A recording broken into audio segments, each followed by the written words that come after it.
Come on. Do I sound like I'm joking? Do I sound like I'm playing? When you look into my eyes, you understand what I'm saying? Let me say it to you slowly, and it may sound scandalous. I don't think that you can handle this. All right, next up, the 12-5 Washington Commanders. They are the 6th seed. They're heading to Tampa Bay to face the Tampa Bay Buccaneers, who were 10-7 and the 3 seed. The Buccaneers are 3-point favorite. The projected total is 50.5 points. That means Vegas is telling us that they expect Washington to score 23 3/4, while Tampa Bay scores 26 3/4. As far as injuries, Washington, Jaden Daniels, their star rookie quarterback, has some leg soreness. The coach says he's unconcerned. On the defensive side, Marshawn Lattimore is a person to look at. He's had a hamstring injury since his trade.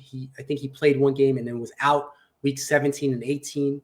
Prior to that, he had been out weeks 9 and 13 with the same strain. He's questionable. They kind of need him in this game.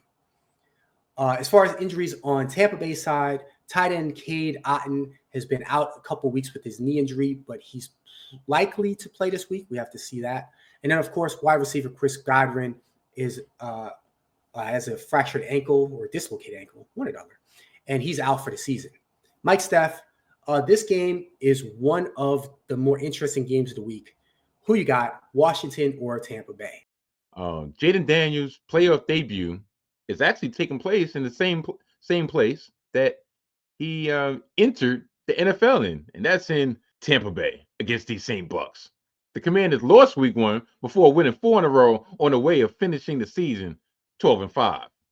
The Commanders ended their season with a 12-5 record, which is their first season with more than 10 wins, and guess this, since 1991. The Bucs have won the NFC South for 4 straight years and heading to the playoffs for their 5th straight year. The run game had an outstanding turnaround, going from last in the league two straight years to 4th overall in yards this season. Rookie Bucky Irvin averaged 5.4 yards per carry and became Tampa Bay's first 1,000-yard rusher since Doug Martin in 2015. Wow.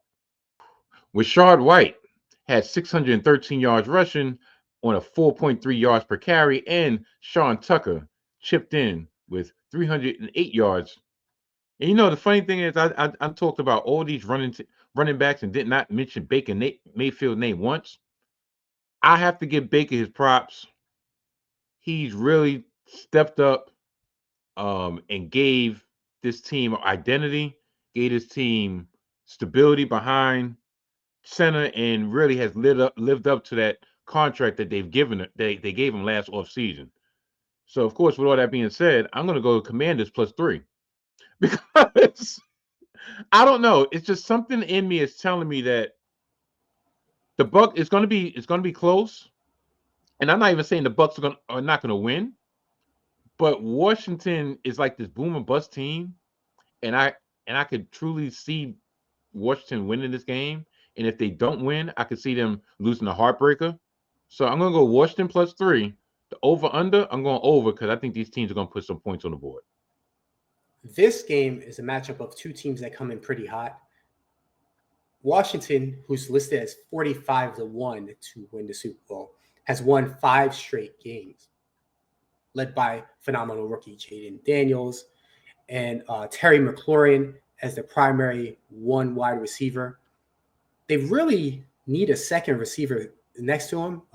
Zach Ertz has been playing very well at tight end. He's an old, crafty veteran. And then they have Brian Robinson at running back.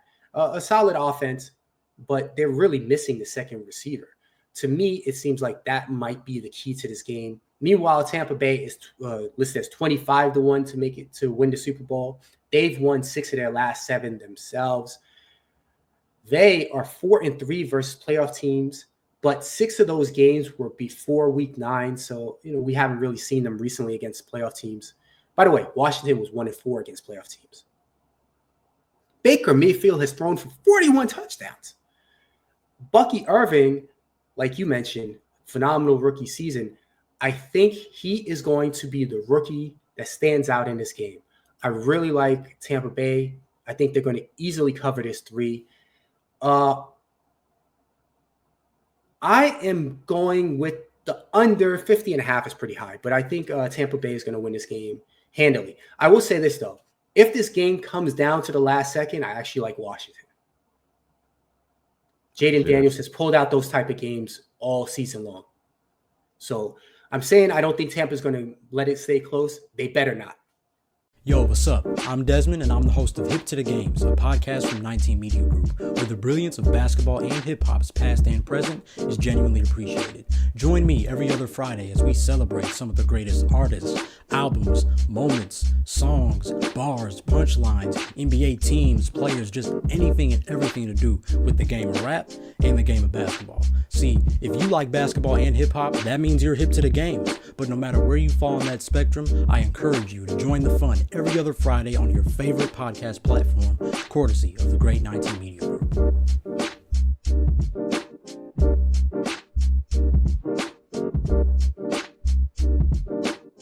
Playoff Monday Night Football. The 5 seed Minnesota Vikings head to Los Angeles to face the 4-seeded Rams. The Vikings were 14-8 during the regular season. The Rams were 10-7, but they won their division. The Vikings are 1.5 point favorites. The projected total is 46.5 points. That means Vegas is telling us that they expect the Vikings to score 24 and the Rams to score 22.5. Very little injury notes here. I pointed it out, even though it's not even on the list. Aaron Jones has been fighting, that's the running back for the Vikings. He's been fighting a quad injury for most of the second half of the season. It's not listed on an injury report, but I could have sworn I saw him limping around a little bit last week. So the Rams, all their skill positions are back. They're back, baby. Mike, Steph, who you like in this game? This looks like a good one. Well, I'll start with the Vikings. The Vikings, 14-3, ended their regular season with a 31-9 loss to the Detroit Lions.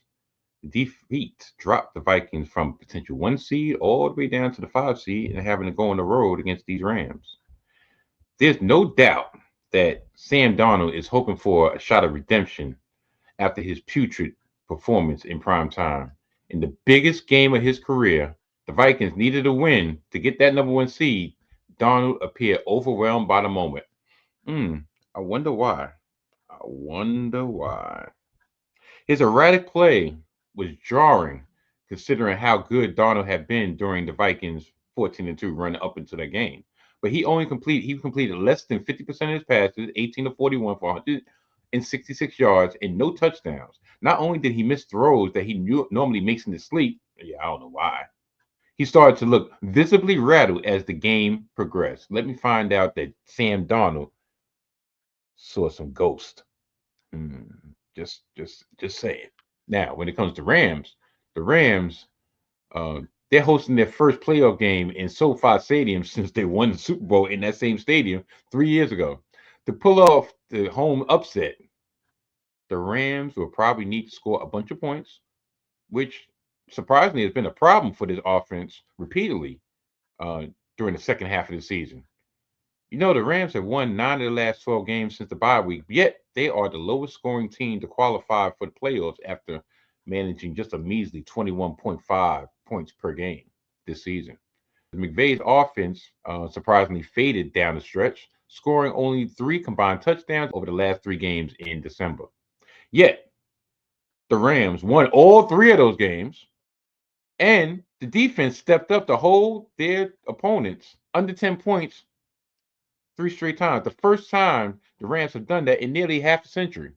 Now, this is a rematch of a Thursday night matchup of the season taking place in SoFi Stadium, in which the Rams won 30-20 in late October, with Matthew Stafford throwing four touchdown passes in a game that featured the simultaneous return to Cooper Kupp and Puka Nacua from their lengthy injury absences.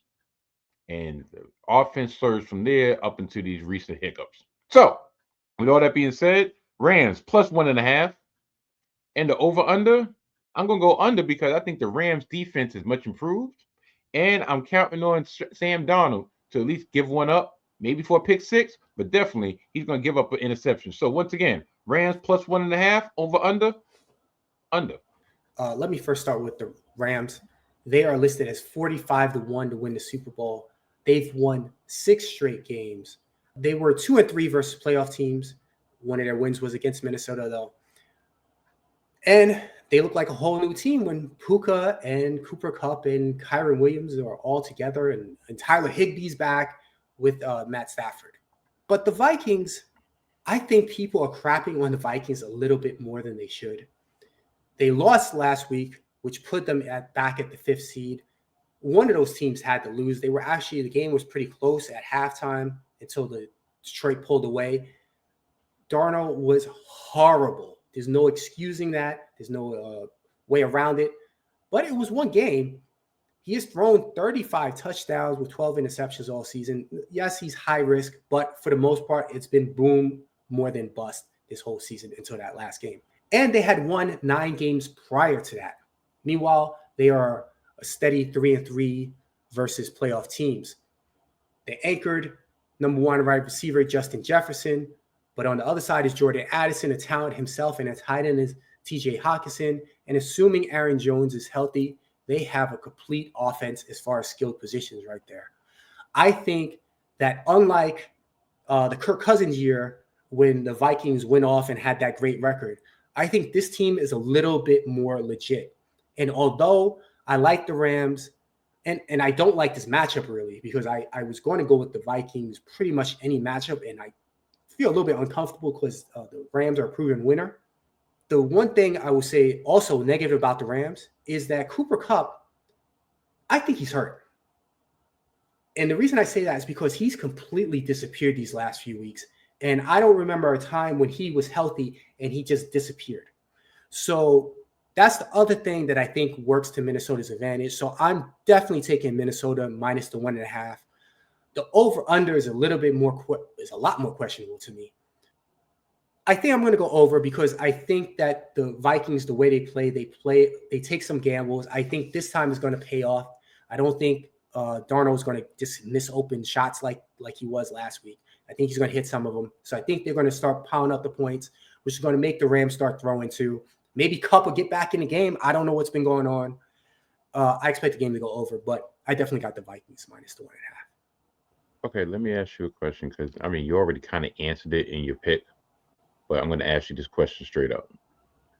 So you're choosing to take Sam Darnold over Matthew Stafford. I'm supporting your former Jet. How about that? I'm not even supporting my former Jet. Can't jump off the bandwagon. I jump off the bandwagon. Yes, you can. Yes, you can. I forgot. You're a Britney Spears fan, of course. You're with the. I said Christina Aguilera. You go with the masses. Listen, please visit sportspodcastgroup.com and vote for our 3 nominees in 2 different categories. For best podcast, best wrestling podcast, vote Gimmick Infringement. For best basketball podcast, you have 2 choices. You can vote Hip to the Games with Desmond Powell, or you can vote the NBA Baseline with Warren Shaw and Cal Lee. Or, like I said in the past, you can use 2 different emails and vote for both of them. Because, look, we don't play favorites here. And hopefully, next year, we will be amongst these nominees. And if not, you know who I hold fully responsible? Yeah, that's going to be a cliffhanger until next week. So, no, but seriously, shout out to them. I'm really proud of y'all.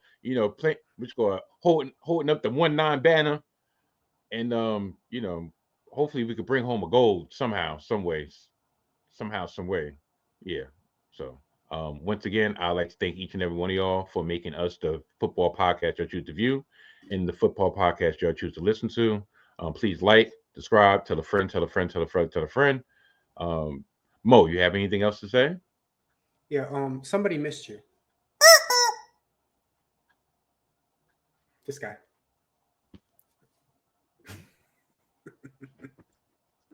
I'm glad I'm able to do this on screen with you.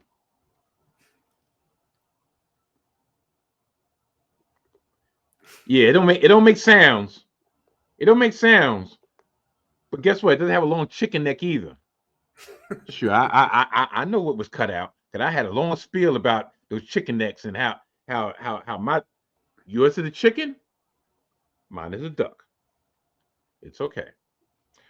With all that being said, Hidden Gems Football has been a part of the 19 Media Group. Goodbye. This is a 19 Media Group presentation.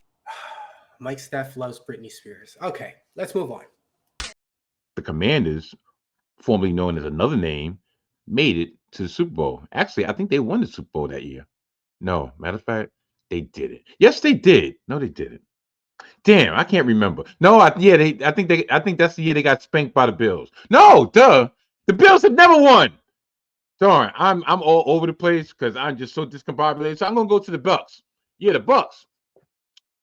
Even though Katy Perry, she got a couple hits. Moving along.